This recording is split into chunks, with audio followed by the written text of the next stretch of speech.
ஒரு சில சமயம் நடுராத்திரியில் நம்ம முழிப்போம்.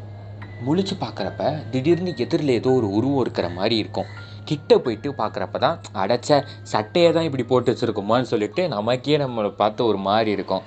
அந்த மாதிரி ஒரு கதை தான் இந்த தடவை எடுத்துகிட்டு வந்திருக்கேன். இந்த கதையோட பேர் வந்துட்டு எல் ஓல். இதோட ஒன்லைன் கேளுங்களேன், இன்னும் ரொம்ப ரொம்ப விறுவிறுப்பாக இருக்கும். போலாண்டில் 1987 மர்மமான முறையில் நிறைய பேர் காணாமல் போகிறாங்க.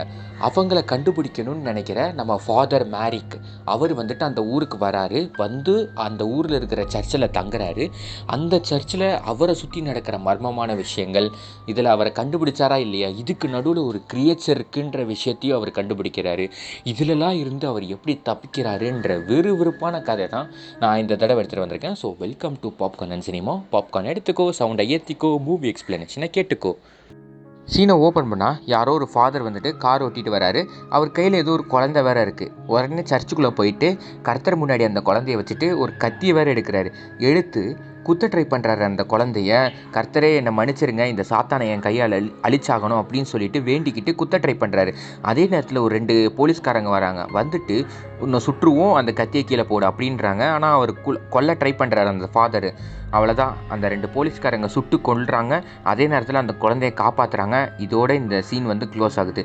திருப்பி வந்துட்டு சீனை ஓப்பன் பண்ணால் 30 வருஷம் கழிச்சின்னு சொல்லிட்டு யாரோ ஒருத்தர் வந்துட்டு பஸ்லேருந்து வந்து இறங்கி அதே அந்த போலாண்டுன்ற ஊரில் வந்துட்டு இறங்குறாரு. இறங்கின உடனே மேப்பை பார்க்குறாரு. அதுக்கப்புறம் வந்துட்டு ஒரு தம்மை பற்ற வைக்கிறாரு. இவர் தான் நம்ம ஃபாதர் மேரிக். இவர் தான் இந்த கதையோட ஹீரோ. அப்புறம் அவர் போக வேண்டிய அந்த ஒரு சர்ச்சுக்கு போகிறாரு. போயிட்டு அந்த இடத்துல வந்துட்டு அவருக்கான விஷயங்கள்லாம் சொல்கிறாங்க. அவரோட பொருட்கள்லாம் சோதனை பண்ணுறாங்க. அதே நேரத்தில் அவருக்கான ரூமையும் காட்டுறாங்க. ஸோ அந்த ரூமுக்குள்ளே போயிட்டு அவர் வந்துட்டு பார்க்குறப்ப இந்த ஊரில் நிறைய பேர் காணாமல் போயிருக்காங்க அப்படின்ற மாதிரி ஒரு போஸ்டர்லாம் காட்டுறாங்க. அதே நேரத்தில் அவரோட லக்கேஜெல்லாம் செக் பண்ணாங்களே, பார்த்தா அவர் லக்கேஜுக்குள்ளே ஒரு கன்னும் வச்சுருக்காரு அப்படின்னு சொல்லிட்டு க்ளோஸ்அப்பில் காட்டுறாங்க. அப்புறம் நம்ம ஃபாதர் மேரிக் இந்த ஊருக்கு புதுசாக வந்திருக்காருல, அந்த ஊரில் இருக்கிற ஃபாதர் எல்லாருமே சேர்ந்து ஒரு சும்மா கொண்டாடுறாங்க. சாப்பாடு சாப்பிட்டு கொண்டாடுறாங்க. அதே நேரத்தில் அந்த அந்த அந்த சர்ச் இருக்குல்ல, அந்த சர்ச்சு ஃபுல்லாகவே வந்துட்டு சாத்தானால் சபிக்கப்பட்டவங்களை வந்துட்டு சரி பண்ணுறதுக்கான இடம்ன்ற மாதிரி அவங்க பேசிக்கிறாங்க. இந்த இடத்துல வந்துட்டு சாத்தான் வந்துட்டு சுலபமாக ஆட்கொள்கிற ஒரே விஷயம் மனிதர்கள் மட்டும்தான். ஏன்னா மனிதர்கள்கிட்ட தான் வீக்னஸ் இருக்கும், தடுமாற்றம் இருக்கும். அதாவது மனிதர்களால் காமம், அந்த பேராசை அப்படின்ற ஒரு சில பாவங்களை வந்துட்டு அவங்களால செய்யாமல் இருக்க முடியாது. இந்த பாவங்களை செய்ய வைக்கிறது மூலமாக சாத்தான் வந்துட்டு சுலபமாக மனிதர்களை ஆட்கொள்ளுது. அது மூலமாக கடவுளோட, அதாவது கர்த்தரோட கிருபையை வந்துட்டு அது தடுக்குதுன்ற மாதிரி இங்கே சர்ச்சில் இருக்கிற ஃபாதர்ஸ்லாம் நம்ம ஃபாதர் மேரிக்கிட்ட சொல்கிறாங்க. அதே நேரத்தில் எல்லாருமே சேர்ந்து ஏதோ ஒரு பொண்ணுக்கு வந்துட்டு அந்த பேய் ஓட்டுறது மீன்ஸ் அந்த சாத்தானை விரட்டணும் அப்படின்னு சொல்லிட்டு எல்லாருமே வந்துட்டு பிரார்த்தனை பண்ணுறாங்க. அதே நேரத்தில் ஒரு ஃபாதர் வராரு. உள்ளே வந்துட்டு புனித நீர் எடுத்து அந்த சாத்தான் அந்த பெண்ணும் அது மேலே தெளிக்கிறாரு. அதுக்கு எதுவுமே பண்ணலை அது. ஆனாலுமே யாரோ ஒருத்தர் வந்துட்டு பக்கத்தில் இருக்கிற இன்னொரு ஃபாதர் வந்துட்டு வீடியோ எடுக்கிறாரு. அதே நேரத்தில் அந்த ஃபாதர் வந்துட்டு அவரோட ஜீசஸ் பைபிள் புக்கை வந்துட்டு எடுத்து படிக்க ஆரம்பிக்கிறாரு. அவர் பைபிள் புக்கை படிக்க ஆரம்பித்த உடனே, கர்த்தரே இந்த புனித ஆத்மாவை நீங்கள் தான் ஏற்றுக்கொள்ள வேண்டும் அப்படின்னு சொல்லிட்டு வேண்ட ஆரம்பிக்கிறாரு. ப்ரேயர் பண்ண ஆரம்பிக்கிறாரு. பண்ண அவ்வளோதான், அந்த சாத்தான் வந்துட்டு வெளியே வர ஆரம்பிக்குது. கத்துது, ஒரு மாதிரி உருமுது. படிக்காத அப்படின்னு சொல்லிட்டு டார்ச்சர் பண்ணுது ஒரு மாதிரி. அவ்வளோதான். அதனால கட்டி போட்டிருக்கனால அதனால் எதுவுமே பண்ண முடியல. இருந்தாலும் ஒரு மாதிரி பண்ணுது. இதெல்லாம் நம்ம ஃபாதர் மேரிக் வந்துட்டு ஒரு மாதிரி பார்த்துட்ருக்காரு. ஹீரோவாக இருந்துட்டு ஒரு மாதிரி சைடில் நின்று பார்த்துக்கிட்டு இருக்காரு. அவர் ப்ரே பண்ணிகிட்டே இருக்கிற அந்த நேரத்தில் வந்துட்டு சிலுவையை எடுத்து நீட்டுறாரு. சிலுவையே பற்றி எரியுது. அந்த சாத்தான் வந்துட்டு அந்தளவுக்கு ஆட்டி படைச்சிருக்கு அந்த பெண்ணோட உடம்பை அப்படின்னு சொல்லிட்டு அவர் வந்துட்டு சொல்கிறாரு. இதெல்லாம் பார்த்து நம்ம ஃபாதர் மேரிக்கே ஒரு நிமிஷம் கதி கலங்குது. அதுக்கப்புறம் அந்த ஆத்மாவை, அந்த சாத்தானை வந்து அடக்கி முடித்ததுக்கப்புறம் இவர் வந்துட்டு பாத்ரூமில் வந்துட்டு யோசிக்கிறார் நம்ம ஃபாதர் மேரிக். அதே நேரத்தில் நம்ம ஃபாதர் மேரிக் வந்துட்டு வெளியே வந்துட்டு எல்லாருமே சுற்றி பார்க்குறாரு. இங்கே இருக்கிற ஃபாதர் எல்லாருமே வந்துட்டு ஒரு வினோதமாக தான் சுற்றுறாங்க அப்படின்னு சொல்லிட்டு அவர் வந்துட்டு பார்த்துட்டே போகிறாரு. அதுக்கப்புறம் தான் நம்ம ஃபாதர் மேரிக் வந்துட்டு ஒரு விஷயத்தை தெரிஞ்சுக்கிறாரு. இங்கே மர்மமான விஷயங்கள் நிறையா இருக்குது, அதை நம்ம தான் கண்டுபிடிக்கணும் அப்படின்னு சொல்லிட்டு அவர்கிட்ட வந்துட்டு ஒரு லாக்கை திறக்கிற மாதிரி லாக் பின் இருக்கும். அதாவது பல பூட்டுகளை வந்து திறக்கிற மாதிரி இருக்கும். ஒரு சில முக்கியமான இடங்களுக்கு வந்துட்டு இவருக்கு அனுமதி இல்லைன்னு சொல்லிட்டு அங்கே இருக்கிற ஃபாதர்ஸ் வந்து சொல்லியிருக்காங்க. இருந்தாலும் அவர் வந்துட்டு அதை யூஸ் பண்ணி உள்ளே போய் பார்க்குறாரு ஏதாச்சும் கிடைக்குதா அப்படின்னு. அதுக்கப்புறம் அந்த ஆஃபீஸ் ரூமுக்கு கீழே இன்னொரு ஒரு அண்டர் கிரவுண்ட் இருக்குன்னு சொல்லிட்டு கண்டுபிடிக்கிறாரு. அதுக்குள்ளே போயிட்டு பார்க்குறப்ப தான் அந்த காலையில் வந்துட்டு ஒரு பேய் ஓட்டினாங்க தெரியுமா, ஒரு பொண்ணுக்கு ஒரு சாத்தானை ஓட்டினாங்களே, அந்த வீடியோ ரெக்கார்டர்லாம் ஒருத்தர் எடுத்திருந்தார்ல, அது வந்துட்டு இங்கே இருக்குது. இதை வந்துட்டு அவர் தெளிவாக பார்க்குறப்ப தான் அவருக்கு ஏதோ ஒன்று தோணுது. அதுக்கப்புறம் காலையில் அந்த சாத்தானை ஓட்டினாங்களே அந்த இடத்துல போயிட்டு தேடி பார்க்குறாரு ஏதாச்சும் கிடைக்குதா அப்படின்னு. பார்த்தா அந்த பொண்ணை படுக்க வச்சிருந்த அந்த பெட்டுக்கு கீழே ஏதோ ஒரு இன்ஜெக்ஷன் கிடக்குது. என்ன நடக்குதுன்னு சொல்லிட்டு புரியலை, ஆனால் ஏதோ ஒன்று நடக்குதுங்க. அதுக்கப்புறம் தான் அந்த பெட்டை கொஞ்சம் நல்லா தள்ளிட்டு பார்க்குறப்ப தான் கீழே பார்த்தா இன்னொரு அண்டர் கிரவுண்டே இருக்குது. அந்த அந்த பொண்ணு படுத்திருந்த அந்த பெட்டுக்கு கீழே ஒரு அண்டர் கிரவுண்ட் இருக்குது. ஃபாதர் வந்து யூஸ் பண்ணார் தெரியுமா, காலையில் சாத்தானை ஓட்டுறதுக்கு ஃபாதர் யூஸ் பண்ணார் ஒரு சிலுவை. அந்த சிலுவையெல்லாம் போயிட்டு பார்க்குறப்ப அந்த சிலுவைக்கு பின்னாடி ஏதோ ஒரு பட்டன் மாதிரி இருக்குது. அந்த பட்டனை இவர் அழுத்துறாரு, பார்த்தா சிலுவை பற்றி எரியுது. என்னடா இது, காலையில் தான் நம்ம கண்ணு முன்னாடி உண்மையாகவே பற்றி எரிஞ்ச மாதிரி இருந்தது, பார்த்தா இங்கே என்ன எல்லாமே போலியாக இருக்குது அப்படின்னு சொல்லிட்டு நம்ம ஃபாதர் மேரிக்கு ஒரு சந்தேகம் வர ஆரம்பிக்குது. அதே மாதிரியே அடுத்த நாள் ப்ரேயருக்கு நம்ம ஃபாதர் மேரிக்கை எல்லா ஃபாதர்ஸும் கூப்பிட்றாங்க. அந்த இடத்துல ஒரு பெரிய ஃபாதர் இருக்கார். அவருக்கு நம்ம ஃபாதர் மேரிக் மேலே ஏதோ ஒரு சந்தேகம் இருக்க போல். நம்ம ஃபாதர் மேரிக்கை நம்ம ஹீரோவை கூப்பிட்டு ப்ரேயர் பண்ண சொல்கிறாரு. ப்ரேயர் பண்ணுறப்ப அவர் வந்துட்டு ஒரு மாதிரி தடுமாறுறாரு. இதுலேயே தெரிஞ்சிருச்சு ஏதோ ஒன்று இவனுக்கு தெரிஞ்சிருக்கு அப்படின்ற மாதிரி நம்ம பெரிய ஃபாதருக்கு தெரியுது. அதுக்கப்புறம் நான் பார்த்துக்கிறேன், நீ போப்பா அப்படின்னு சொல்லிட்டு நம்ம ஹீரோவை வந்துட்டு போக சொல்லிவிட்டு அந்த பெரிய ஃபாதர் ப்ரேயரை முடிக்கிறாரு. அதுக்கப்புறம் நம்ம ஃபாதர் மேரிக், அதாவது நம்ம கதையோட ஹீரோ, முடிவு பண்ண ஒரே விஷயம் இங்கே என்ன இருக்குதுன்னு சொல்லிட்டு நம்ம சீக்கிரம் தெரிஞ்சுக்கணும் அப்படின்னு சொல்லிட்டு அவரோட ரூமுக்கு போயிட்டு கன்னை எடுத்து லோட் பண்ணிவிட்டு அவர் எடுத்து வச்சுக்கிட்டு எங்கேயோ போகிறாரு. அப்புறம்தான் நம்ம ஃபாதர் மேரிக் வந்துட்டு போயிட்டு, அதாவது நம்ம கதையோட ஹீரோ போயிட்டு தேடி பார்க்குறாரு என்னெல்லாம் கிடைக்கிது அப்படின்னு சொல்லிட்டு. அந்த நேரத்தில் யாரோ ஒரு ஃபாதர் வந்துட்டு கூப்பிட்றாரு. போயிட்டு அந்த மன்னிப்பு கேட்பாங்க தெரியுமா அந்த சர்ச்சிலலாம், அந்த இடத்துக்கு போயிட்டு அங்கே அந்த ரூமில் வெயிட் பண்ணு, நான் உங்ககிட்ட கொஞ்சம் பேசணும் அப்படின்னு சொல்லிட்டு ஒரு ஃபாதர் சொல்கிறாரு. நம்ம கொஞ்சம் இதை பற்றி தனியாக பேசணும் அப்படின்னு சொல்லிட்டு சொல்கிறாரு. அதே மாதிரியே நம்ம ஹீரோவும் போயிட்டு அங்கே வெயிட் பண்ணுறாரு. பார்த்தா அவர் வந்துட்டு சொல்கிற ஆரம்பிக்கிறாரு, இந்த இடத்துல வந்துட்டு தப்பிக்கணும்னு நினச்சா அது முடியவே முடியாது. நானும் ஒரு தடவை தப்பிக்க ட்ரை பண்ணேன், ஆனால் இங்கே இருக்கிற ஃபாதர்ஸ் என்னை விடவே இல்லை. நீயும் தப்பிக்க முடியாது, இது வந்து ஒரு வழி பாதை அப்படின்னு சொல்லிட்டு அந்த ஃபாதர் சொல்கிறாரு. அதுக்கப்புறம் தான் அந்த ஃபாதர்கிட்ட அந்த கன்வென்ஷன் ரூமில் நம்ம ஹீரோ சொல்கிறாரு, நான் ஃபாதர்னு நினைக்காதீங்க, நான் ஃபாதரே கிடையாது, நான் வந்து மிலிஷியா, அதாவது ஒரு மிலிட்ரி ட்ரைனிங் எடுத்த ஒரு சோல்ஜர் நான் அப்படின்னு சொல்லிட்டு நம்ம ஹீரோ ஒத்துக்கிறாரு இந்த இடத்துல அவரோட வாக்குமூலத்தை. அப்புறம் தான் என்னோடய ஹெட் ஆஃபீஸர் வந்துட்டு ஒரு மிஷின் கொடுத்தாரு. இந்த சர்ச்சுக்கு வந்துட்டு சாத்தானால் சபிக்கப்பட்டவங்கன்னு சொல்லிட்டு அனுப்பப்படுற எல்லாருமே வந்துட்டு எப்படியோ சாகடிக்கப்படுறாங்க, அதாவது செத்து போகிறாங்க. அதுக்கான காரணம் என்னன்னு சொல்லிட்டு நீ தெரிஞ்சுக்கிட்டு வரணும். இது வந்துட்டு ஒரு சீக்ரெட் மிஷினு, அதனால் நீ வந்துட்டு அண்டர் கவரில் ஃபாதராக போகிற அப்படின்னு சொல்லிட்டு என்னோடய ஹெட் ஆஃபீஸர் சொன்னாருன்னு சொல்லிட்டு நம்ம ஹீரோ சொல்கிறாருங்க. அப்புறம் தான் அந்த இன்னொரு ஃபாதர் வந்துட்டு சொல்கிறாரு. என்ன சொல்கிறாரு அப்படின்னா, இங்கே இருக்கிற பெரிய ஃபாதர் வந்துட்டு ஒரு சில ட்ரிக்கெலாம் யூஸ் பண்ணுறாரு. இந்த பட்டன் அழுத்துறது, ஒரு சில பேஷண்ட்ஸுக்கு வந்து ட்ரக்கு கொடுக்கறது மூலமாக அவங்கள வந்துட்டு அக்ரெசிவாக மாற்றுறதுன்னு சொல்லிட்டு இதை வந்துட்டு ஒரு எதிர்ப்பு சக்தியாக அவங்க வந்துட்டு பண்ணிகிட்டு இருக்காங்க. இது சாத்தான அடக்கிறோம் அப்படின்ற மாதிரி வெளியே சொல்கிறாங்க, வீடியோலாம் எடுக்கிறாங்க. ஆனால் வந்துட்டு இது உண்மையே கிடையாது அப்படின்னு சொல்லிட்டு அங்கே இருக்கிற ஒரு ஃபாதர் வந்துட்டு சொல்கிறாரு. அதாவது நம்ம ஹீரோ கூட பேசிகிட்டு இருந்தார்ல அந்த ஃபாதர் தான். அப்புறம் தான் நம்ம ஹீரோ வந்துட்டு ரூமுக்கு போயிட்டு உள்ளே போயிட்டு அவர் சும்மா ஏதோ ஒரு ஸ்மெல் அடிக்கிற மாதிரி இருக்கேன்னு சொல்லிட்டு பீரோவை விளக்கிட்டு பார்க்குறாரு. பார்த்தா செவருக்கு பின்னாடி ஏதோ ஒரு பெரிய ஓட்டை இருக்குது. அது உள்ளே அவர் கைவிட்டு ஏதோ ஒன்று எடுக்கிறாரு. ஒரு மாதிரி கண்ணு மாதிரி நகருது. அதை வந்துட்டு அப்படியே கீழே போட்ட உடனே அவருக்கு வந்துட்டு ரத்தம் வாந்தி எடுக்கிறாரு. அப்புறம் தான் அவருக்கு வந்து புரிஞ்சுக்கிறாரு, நம்மளை யாரோ ஒருத்தங்களுக்கு வந்துட்டு சூனியம் ஏதோ வச்சுருக்காங்க நம்மளுக்கு, அதனால தான் வந்துட்டு நம்மளுக்கு இப்படிலாம் நடக்குது அப்படின்னு சொல்லிட்டு நம்ம ஹீரோ புரிஞ்சுக்கிறாருங்க.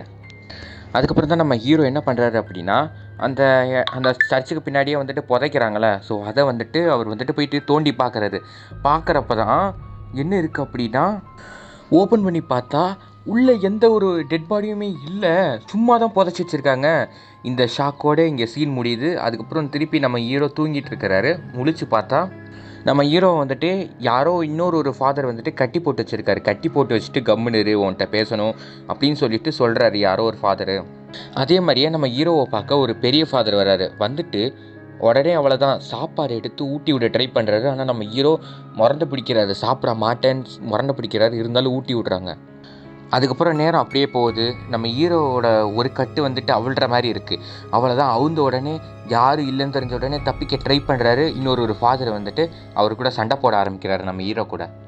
நம்ம ஹீரோ தான் சரியான மிலிட்ரி ட்ரைனிங் எடுத்தவராச்சே, அதான் மிலிட்ரி ஏஜென்ட் மிலிட்டியான்னு சொல்லிட்டு சொன்னல. அதனால் அவர் வந்துட்டு அந்த ஃபாதரை வந்துட்டு அழகாக கொன்னுட்டு அங்கேருந்து தப்பிக்க ட்ரை பண்ணுறாரு. அதுக்கப்புறம் தான் நம்ம ஹீரோ வந்துட்டு மேரிக்கு வந்துட்டு தப்பிச்சு போக ட்ரை பண்ணுற அந்த டைமில் வந்துட்டு ஏதோ ஒரு ரூமை பார்க்குறாரு. உள்ளே வந்து பார்த்தா அதாவது மனுஷங்க வந்துட்டு கறிக்கடையில் இந்த கோழி தொங்குற மாதிரி தொங்குறானுங்க. பார்த்தா இவ்வளோ தான் இந்த சர்ச்சில் இருக்கிற ஃபாதர் எல்லாம் என்ன பண்ணியிருக்காங்க அப்படின்னா, ஊரில் இருக்கிறவங்களுக்கெல்லாம் சாத்தான் பிடிச்சிருக்கு அப்படின்னு சொல்லிட்டு கூட்டிகிட்டு வந்து இங்கே சாத்தானா கொல்றேன் அப்படின்னு சொல்லிட்டு மனுஷங்களை கறியாக்கி சாப்பிட்டுக்கிட்டு இருக்காங்க. அந்த கன்வென்ஷனல் ரூமில் வந்துட்டு ஒத்துக்கிட்டார்ல ஒரு ஃபாதர், அவரும் வந்துட்டு பார்த்துட்டு ஓ ஜீசஸ் என்ன இது கொடுமை அப்படின்னு சொல்லிட்டு ஒரு மாதிரி பார்க்குறாங்க. இது வந்துட்டு ஒரு அள்ளு கிளப்புற சீனாகவே இருக்கீங்க. அதுக்கப்புறம் தான் அந்த டேவிட்ன்ற ஃபாதர் வந்துட்டு சொல்கிறாரு, இதே மாதிரியே நான் வந்துட்டு ஒரு விஷயத்த பார்த்துருக்கேன். அதாவது அந்த கன்வென்ஷனல் ரூமில் ஒத்துக்கிட்டார்ல, அவர் பேர் தான் டேவிடு. அவர் சொல்கிறாரு, இந்த மாதிரி ஒரு விஷயத்த நான் பார்த்துருக்கேன் அப்படின்னு சொல்லிட்டு கூட்டிகிட்டு போயிட்டு ஒரு புக்கை காட்டுறாரு. ஒரு குழந்தை பிறக்கும், அந்த குழந்தையோட முதுகில் வந்துட்டு ஒரு சிம்பிள் ஏதோ ஒன்று இருக்கும். அந்த குழந்தைய சாகடிக்கிறது மூலமாக யார் சாகடிக்கிறாங்களோ அவங்களுக்கு வந்துட்டு சாகா வரம் கிடைக்கும், அவங்க வந்துட்டு ஒரு அரக்கனாக மாறலாம், அதுக்கப்புறம் இந்த உலகம் ஒரு முடிவுக்கு வரும் அப்படின்னு சொல்லிட்டு அவர் அந்த புக்கில் படிக்கிறாரு. அப்புறம் தான் அந்த டேவிட் ஃபாதர் சொல்கிறாரு, அந்த குழந்தை வேறு யாரும் இல்லை நீ தான் அப்படின்னு சொல்லிட்டு சொல்கிறாரு. அவ்வளோதான் நம்ம ஹீரோக்கு செம ஷாக் ஆகுது, என்னடா நடக்குதுங்க அப்படின்னு.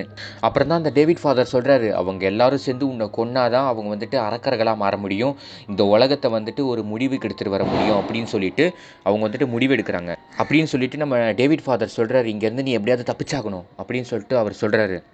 அதுக்கப்புறம் தான் தப்பிக்க ட்ரை பண்ணுறப்ப வந்துட்டு நம்ம ஹீரோ மேரிக்கு வந்துட்டு அடித்து பிடிச்சிட்டாங்க. பிடிச்ச உடனே எடுத்துகிட்டு வந்து கட்டி வச்சுட்டு இப்போ தான் வந்துட்டு உண்மை எல்லாத்தையும் போட்டு உடைக்க ஆரம்பிக்கிறாங்க. இது வந்துட்டு சர்ச்சு நினச்சிட்டு இருக்கியா? அதுதான் இல்லை, இது வந்துட்டு சாத்தானோட வீடு, அதாவது நரகத்தின் வாசல் அப்படின்னு சொல்லிட்டு சொல்கிறாங்க. இந்த இடத்துக்குள்ளே வந்துக்கிட்டு நீ தப்பிச்சு போயிட முடியுமா? இந்த இடத்துல வந்தால் சாகிறது நிச்சயம்.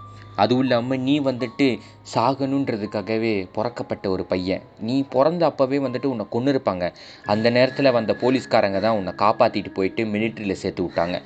இதுக்கப்புறம் நீ திரும்பி சேவை செய்யணும்னு சொல்லிட்டு இங்கேயே வந்திருக்க, எங்கள் கிட்ட வந்து மாட்டிக்கிட்டு சாகணுன்றது தான் உன்னோட விதி. அப்புறம் அந்த பெரிய ஃபாதர் இருக்கார்ல, அதான் அவர் வந்து சாத்தானோட அடிமைன்னு சொல்லிட்டு தெரிய வந்துடுதுல, அவர் என்ன பண்ணுறாரு அப்படின்னா உடனே எல்லா ஃபாதர்ஸ்கிட்டையும் சொல்கிறாரு, நம்ம வந்துட்டு ஒரு புது உலகத்தை உருவாக்க போகிறோம், இவன் தான் அந்த தேர்ந்தெடுக்கப்பட்டவன், இவனை நம்ம கொல்றது மூலமாக நம்ம உலகத்தை, அதாவது இந்த உலகத்தை முடிவுக்கு எடுத்துகிட்டு வந்து நம்ம ஒரு புது உலகத்தை உருவாக்கி நம்ம ஆட்சி செய்ய முடியும். அதுக்கப்புறம் தான் யாரோ ஒரு பொண்ணை கூட்டிகிட்டு வராங்க. அது யாருன்னு பார்த்தா ஸ்டார்டிங் சீனில் வந்துட்டு சாத்தானை பிடிச்சிருக்கா அப்படின்னு சொல்லிட்டு ஒரு பொண்ணை வேறு கட்டி வச்சுருந்தாங்களே, அந்த பொண்ணை கூட்டிகிட்டு வந்து கழுத்தை அறுக்குறாங்க. நம்ம ஹீரோ அவளை விட்டுருங்கடான்னு சொல்லிட்டு அவர் வாய் கட்டியிருந்தாலும் கதறாரு. அந்த பொண்ணோட கழுத்தை அறுத்து ரத்தம் வருதுல, அந்த ரத்தத்தை இந்த ஃபாதர்ஸும் வாங்கி குடிக்கிறாங்க. இதுவே ரொம்ப கோரமான ஒரு சம்பவமாக இருக்குது. இதை பார்த்துக்கிட்டு நம்ம ஹீரோ வேற ஒரு மாதிரி பயத்தில் இருக்கார், இவனுங்க என்ன தான் பண்ண போகிறானுங்களோ. அதே நேரத்தில் அந்த ரத்தத்தை திருப்பி நம்ம ஹீரோ கிட்டே எடுத்துகிட்டு வந்துட்டு நம்ம ஹீரோ வாயில் ஊற்றி விடுறானுங்க. ஹீரோ ஒரு மாதிரி பயத்தில் இருக்கார், அவருக்கு ஒரு நடுங்குது, இவனுங்க பண்ணுறது கோரமாக இருக்குது, சரியான கொடூரமாக இருக்குது. அதுக்கப்புறம் சாத்தானே இந்த பூமிக்கு இறங்கி வாங்க அப்படின்னு சொல்லிட்டு எல்லா ஃபாதர்ஸும் ப்ரே பண்ண ஆரம்பிக்கிறாங்க. பார்த்தா எதுவுமே நடக்கலை, ஏதோ நம்ம தப்பு பண்ணிட்டோமா அப்படின்னு சொல்லிட்டு ஃபாதர்ஸ்லாம் ஒரு மாதிரி பேசிக்கிட்டு இருக்காங்க. நம்ம அப்படி என்ன தான் தப்பு பண்ணோம்? பாவம் பண்ண ஒரு 7 பெண்களை வந்துட்டு கொன்று அவங்கள வந்துட்டு சாப்பிட்டோம். அதுக்கப்புறம் கண்ணி கழியாத ஒரு பொண்ணு, அதான் இப்போ அவளோட ரத்தத்தையும் நம்ம கழுத்தை அறுத்து குடிச்சிட்டோம். அதுக்கப்புறம் அந்த தேர்ந்தெடுக்கப்பட்டவனும் நம்ம கூட தான் இருக்கான். இதுக்கப்புறம் வந்துட்டு சாத்தானை எப்படி கூப்பிடுறதுன்னு சொல்லிட்டு அந்த பெரிய ஃபாதர் வந்துட்டு குழப்பத்தில் இருக்கார்.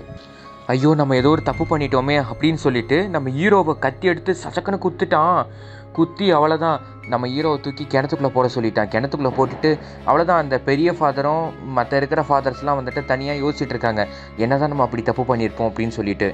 அப்புறம் அங்கே இருக்க எல்லா ஃபாதர்ஸும் சேர்ந்து நம்ம பெரிய ஃபாதரை வந்துட்டு கொன்று அங்கே இருக்கிற மிச்சம் இருக்கிற மனுஷக்கறி எல்லாத்தையும் வந்துட்டு தூக்கி போட்டு எரிக்க ட்ரை பண்ணுறாங்க.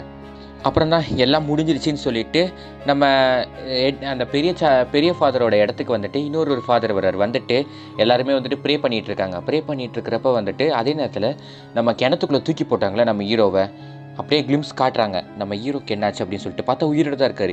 எந்திரிச்சு நிற்கிறாரு. நின்ன உடனே அவருக்குள்ளே ஏதோ ஒன்று பண்ணுற மாதிரி இருக்குது. அவர் ஒரு மாதிரி உடம்ப முறுக்கி அவ்வளோதான் அந்த இடத்துல வந்துட்டு ஃப்ளாஷ் ஆகிட்டு இந்த இடத்துல பார்த்தா இந்த பெரிய ஃபாதர் இடத்துக்கு இன்னொரு ஃபாதர் வந்தார்ல, அவர் வந்துட்டு அவ்வளோதான் அந்த இடத்துல பறக்க ஆரம்பிக்கிறாரு.